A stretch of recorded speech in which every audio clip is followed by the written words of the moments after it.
Payg'ambarimiz sollallohu alayhi va sallam ajoyib bir nasihat qilgan ekanlar. Man qara'a ayatal kursiy dubra kulli salatin maktubatin kana allazi yatawalla qabla ruhihi zil jalali wal ikrom.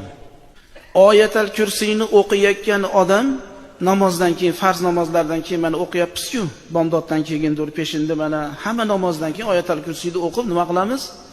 Allohga duo qilamiz. Shunaqa odatlanayotgan odamni jon beradigan vaqtida Alloh jalla va alo o'zi olar ekan jon. O'zi odatda kim olardi? Azroil alayhissalom olardi. Yo, bu bandam ayatal kursiyni o'qigan. Azroil sen chekkaga chiqib tur. Men o'z bandamni jonini o'zim olaman dedi. Alloh nasib qilsin. Qanaqa qilib o'qimaysiz endi? Qanaqa qilib 5 vaqt namozdan keyin hamma ish qolsa qolsin, ayatal kursiy o'qilsin deysiz-da. Muhabbat shunaqa bo'lish kerak.